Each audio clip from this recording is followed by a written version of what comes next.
Hello everyone. आज हम पढ़ रहे हैं एक new chapter that is chapter 4, गतिमान आवेश और चुंबकत्व, यानी कि मूविंग चार्जेस एंड मैग्नेटिज्म। ये आज हमारा पार्ट 1 है। चैप्टर स्टार्ट करने से पहले हम इसका बेसिक इंट्रोडक्शन देखेंगे, ठीक है। आप सभी ने मैग्नेट तो जरूर देखा होगा, राइट। हम बचपन में इससे बहुत खेलते थे, राइट। मैग्नेट में क्या होता है, एक नॉर्थ पोल एक साउथ पोल होता है, उत्तरी ध्रुव और दक्षिणी ध्रुव। जब भी हम मैग्नेट के पास में कोई लोहे की चीजें लाते हैं तो वो क्या करता है, अपनी ओर उन सभी को आकर्षित करता है ना। तो इसके अलावा आप बता सकते हैं कि चुंबक को आपने अपने डेली लाइफ में, अपने सराउंडिंग में कहाँ कहाँ देखा है, क्या क्या यूज होते हुए आपने इसको देखा है। क्योंकि जब हम अपने सराउंडिंग में देखते हैं उन सारी चीजों को जहाँ पे मैग्नेटिज्म यूज होता है, तो हमारे दिमाग में क्वेश्चन आता है कि ये ऐसे कैसे काम कर रहा है। और तब ये चैप्टर और ज्यादा इंटरेस्टिंग बन जाते हैं हमारे लिए पढ़ने के लिए, है ना।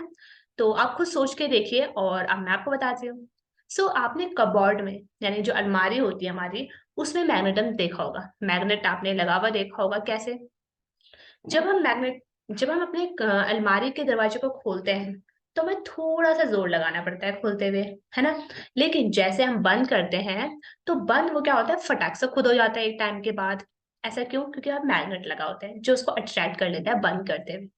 इसके अलावा आपने देखा होगा मॉल के दरवाजे होते हैं, मॉल के दरवाजे में क्या होता है, खुद से बंद हो जाते हैं। कभी कभी जैसे हम खोलते हैं तो एकदम से वो बंद हो जाते हैं, क्यों? वहां पे मैग्नेट यूज होता है। ऐसे भी बहुत सारी चीजें होती है जहाँ पे हमारे पास मैग्नेट का यूज होता है ना। तो ये सारी घटनाएं कैसी होती है, यह चुंबक उस लोहे की छड़ को, है ना, लोहे के जो टुकड़े होते हैं, कुछ भी लोहे की बनी हुई चीजें होती है, उसको अपनी ओर कैसे आकर्षित कर लेता है। ऐसा नहीं कि वो इतनी दूर से आकर्षित कर लेगा, नहीं, कुछ दूरी पर ही वो आकर्षित कर पाता है उसको। ऐसा क्यों, ऐसा कैसे होता है, वो हम जानेंगे इस चैप्टर के अंदर, और आपको इन सारे क्वेश्चंस के जवाब भी मिलेंगे। चलिए शुरू करते हैं चैप्टर। आज हम पढ़ेंगे भूमिका के बारे में, हम पढ़ेंगे चुंबकीय क्षेत्र और लॉरेंज बल के बारे में। तो इस चैप्टर को स्टार्ट करने से पहले आपको दो चीजें पता होनी चाहिए जो कि हम अपने प्रीवियस चैप्टर में पढ़ चुके हैं।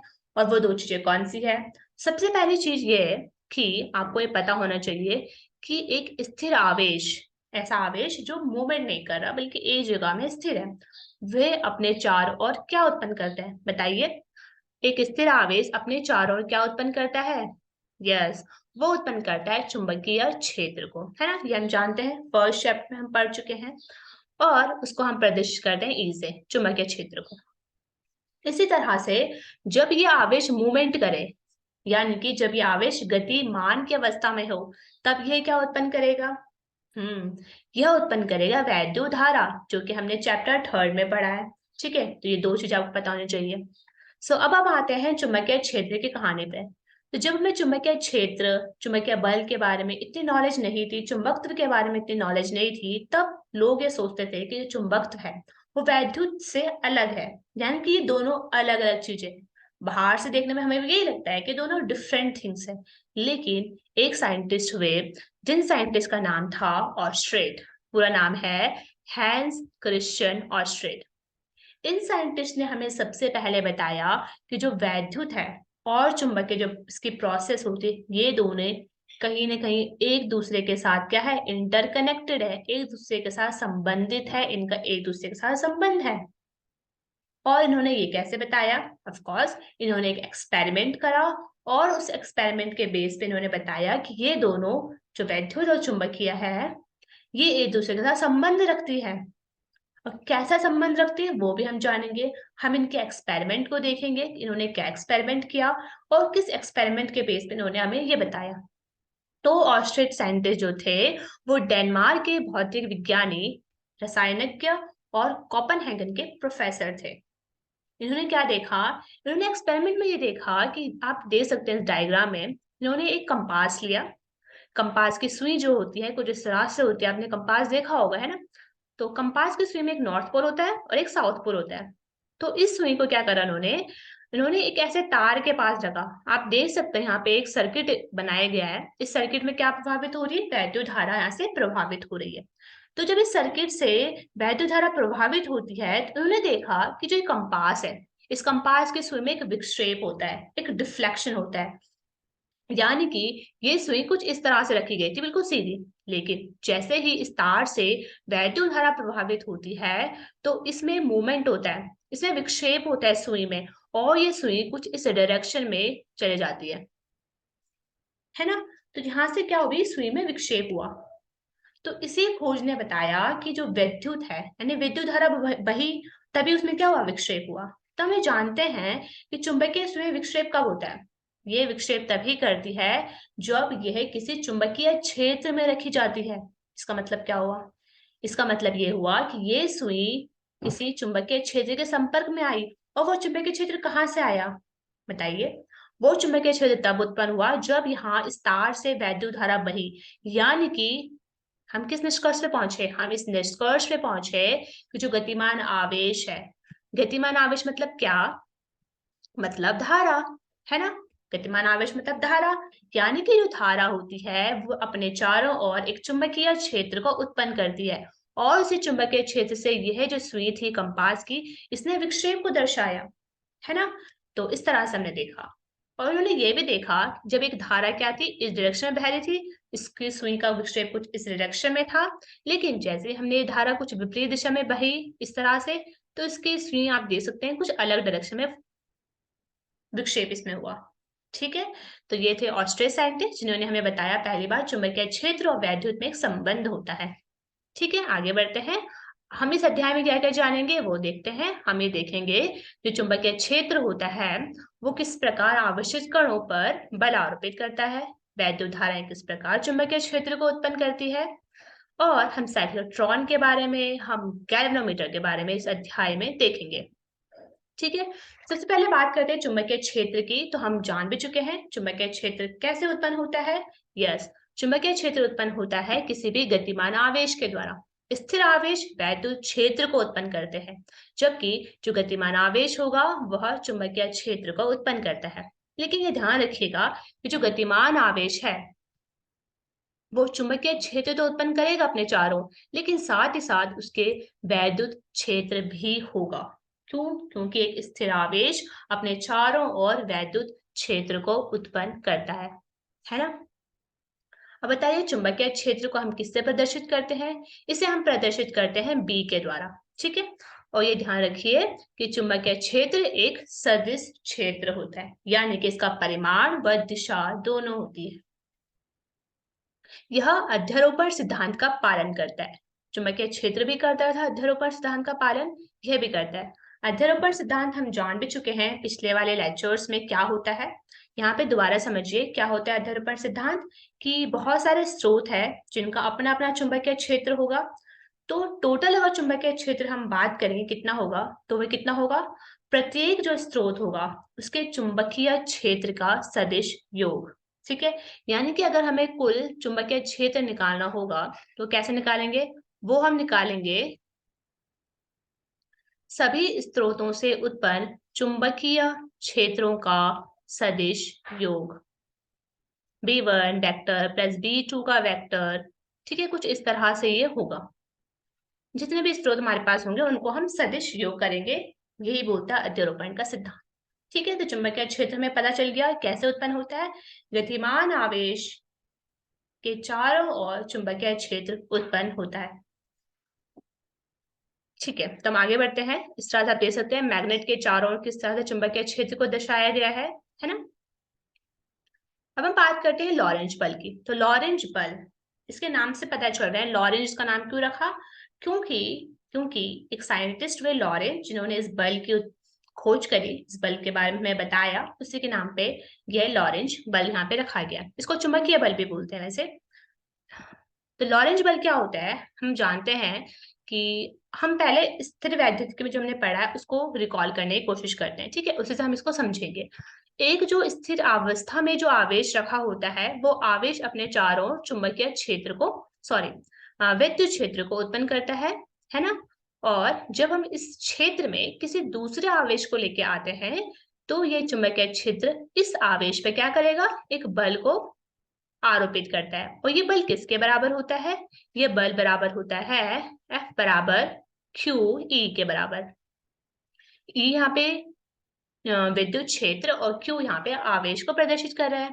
तो इसी तरह से हम अब बात करेंगे गतिमान आवेश की, जो कि आवेश क्या गतिमान है ना। तो गतिमान आवेश जो होगा वो अपने साथ एक वेग से गति कर रहा होगा। तो इस गतिमान आवेश के साथ जब एक आवेश यहाँ पे हम लेके आएंगे तो वह इस पर क्या करेगा, ये चुंबकीय क्षेत्र इस पे एक बल आरोपित करेगा। तो वही बल हमें बताना है कि कितना बल होगा वो। तो वो बल कितना हो जाएगा, वो बल होता है F बराबर Q B cross B। Cross क्यों आए यहाँ पे बताइए, क्योंकि हमने देखा था चुंबकीय क्षेत्र होता है वह एक सदिश क्षेत्र होता है, और V क्रॉस B मतलब यह एक सदिश राशि है, इसलिए।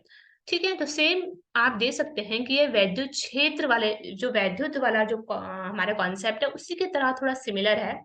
इसमें एक ही डिफरेंस है, दैट इज V वेग से जो गतिमान है, तो इसलिए यहाँ पे V आया है। ठीक है, लेकिन जो लॉरेंज बल होता है वो क्या होता है, लॉरेंज बल के अकॉर्डिंग कोई आवेशित कण जब ऐसे क्षेत्र में रखा हो जहां पर वैद्युत क्षेत्र और चुंबकीय क्षेत्र दोनों विद्यमान है, उस समय उस कण पर लगने वाला जो बल होगा, जो परिणामी बल होगा, उसे हम कहते हैं लॉरेंज बल। यानी कि जो बल होगा उसको हम मैथमेटिकली अगर देखें तो वो बल जो होगा, वो टोटल जो बल होगा वो होता है एफ वैद्युत और एफ चुंबकीय बल के बराबर। एफ वैद्युत हमें पता है क्या होता है, एफ बराबर होता है क्यू ई, और एफ चुंबकीय भी हमने देखा था, that is Q V B. Q क्योंकि दोनों में कॉमन है इसलिए वो बाहर आ गया। तो इस तरह होता है हमारा लॉरेंज बल। तो लॉरेंज बल आप समझ चुके हैं क्या होता है, जब कोई आवेशित कण ऐसे क्षेत्र में रखा हो जहां पे चुंबकीय क्षेत्र और विद्युत क्षेत्र दोनों उपस्थित है, उस समय उस कण पर लगने वाला जो परिणामी बल होगा उसे हम कहते हैं लॉरेंज बल। ठीक है, तो यहाँ से इस सूत्र से जो अभी हमने निकाला है उस सूत्र से हमें कुछ इन्फॉर्मेशन मिलती है। कौन सी इन्फॉर्मेशन मिलती है चलिए देखते हैं। क्योंकि हमने सूत्र में देखा था कि जो आवेश Q है वो किस पर निर्भर करता है, V और B पर। V क्या है, V यहाँ पे वेग है, और B यहाँ पे चुंबकीय क्षेत्र पर निर्भर करता है। इसी के साथ हम देख सकते हैं कि ऋणावेश पर लगने वाला जो बल होता है वह धनावेश पर लगने वाले बल के विपरीत होता है। ऑफ कोर्स अगर हम पिछले वाले फॉर्मूले में क्यू हमने प्लस क्यू आवेश के लिए वो सूत्र निकाला था, अगर हम माइनस क्यू आवेश के लिए निकाले तो वो सूत्र क्या हो जाएगा, नेगेटिव में आ जाएगा, है ना, वो माइनस के साथ आ जाएगा। तो इसलिए हमने यहाँ पे बोला है कि वो बल के विपरीत होता है। दूसरी हमारे पास कंक्लूजन ये निकलता है कि जो चुंबकीय बल होता है ना, हमने देखा था वो होता है क्यू वी क्रॉस बी। यानी कि यहाँ पे एक सदिश गुणनफल हमें दिखता है। सदिश गुणनफल मतलब ये हुआ कि एक ऐसी कंडीशन भी होती है जहां पर यह चुंबकीय क्षेत्र के कारण बल को समाप्त कर देता है। अब वो कौन सी कंडीशन होगी जहां पर हमारा बल शून्य हो जाएगा। देखिए, v क्रॉस b का मतलब क्या होता है, हम सदिश गुणनफल में पढ़ते हैं v क्रॉस b मतलब हुआ V B sine theta, V B sine theta, है ना। तो अब आप बताइए कि थीटा साइन थीटा कब जीरो होता है, कब इसकी वैल्यू जीरो होती है, क्योंकि थीटा साइन थीटा की जो वैल्यू जीरो हो गई इसका मतलब होगा कि चुंबकीय बल ही समाप्त हो गया, चुंबकीय बल ही शून्य होगा। तो हम जानते हैं कि थीटा की वैल्यू कब कब जीरो होती है, एक होती है 0 डिग्री पर और एक होती है 180 डिग्री पर, है ना। तो 0 डिग्री और 180 डिग्री पे मतलब हमारा जो बल होगा वो शून्य हो जाएगा। ठीक है, तो इसका मतलब ये हुआ जो वेग चुंबकीय क्षेत्र की दिशा एक दूसरे के साथ समानांतर हो या प्रति समानांतर होती है तब भी हमारा जो चुंबकीय बल होगा वो कितना होगा, शून्य हो जाएगा। ठीक है, ये कंडीशन होती है। थर्ड, कब हो सकता है हमारे पास चुंबकीय बल शून्य, ऑफ कोर्स ये तब होगा जब हमारे पास कोई आवेश गतिमान ही नहीं है। आवेश गति ही नहीं कर रहा होगा तो v क्या हो जाएगा, उसका वेग क्या हो जाएगा, शून्य हो जाएगा, है ना। क्योंकि केवल गतिमान जो आवेश होंगे वही बल का अनुभव करते हैं। ठीक है, तो इनसे हमें ये विशेषताएं इसकी मिलती है। तो अभी अभी हमने एक चुंबकीय बल के लिए सूत्र देखा था, वो देखा था F बराबर क्यू बी बी, है ना। तो हमें देखा था F बराबर होता है क्या, Q B B, Q V B. तो इस सूत्र से हम यहाँ से बी क्या होता है, चुंबकीय क्षेत्र। तो चुंबकीय क्षेत्र के लिए फॉर्मूला यहाँ से निकाल सकते हैं। वो फॉर्मूला क्या आ जाएगा, वो आ जाएगा बी बराबर एफ बटे क्यू बी, है ना। यहाँ से हम इसका मात्रक भी निकाल सकते हैं, वो हो जाएगा न्यूटन सेकेंड प्रति कुलामीटर। इसका जो मात्रक होता है वो होता है टेस्ला। टेस्ला एक बड़ा मात्रक होता है इसका, ठीक है। तो बेसिकली हम छोटे मात्रक के रूप में गाउस का यूज करते हैं इस चुंबकीय क्षेत्र के लिए। और गाउस जो होता है वो बराबर होता है 10⁻⁻⁴ टेस्ला के। सो आज के लिए इतना ही। अब हम देख लेते हैं रिव्यू। हमने क्या क्या जाना। हमने देखा कि जो गतिमान आवेश होते हैं वो अपने चारों ओर क्या उत्पन्न करते हैं, चुंबकीय क्षेत्र। हमने लॉरेंज बल के बारे में पढ़ा। तो लॉरेंज बल एक ऐसा बल होता है जो चुंबकीय क्षेत्र और विद्युत क्षेत्र दोनों की उपस्थिति में हमें कुल परिणामी बल बताता है। जबकि हमने चुंबकीय जो बल था, चुंबकीय बल, वो हमने देखा वो होता है बराबर QV/B, है ना, QV×B। इसी सूत्र के अकॉर्डिंग, लॉरेंज बल के सूत्र के अकॉर्डिंग हमने कुछ कंडीशन देखी कि जो बल होता है वो कब कब शून्य होता है ना। आवश्यक शर्त यह है कि आपको वैद्युत आवेश व धारा, वैद्युत क्षेत्र के बारे में पता होना चाहिए। सो नेक्स्ट में हम देखने वाले हैं विद्युत धारावाही चालक पर चुंबकीय बल और विद्युतशीलता और चुंबकशीलता के बारे में। सो तब तक के लिए थैंक यू।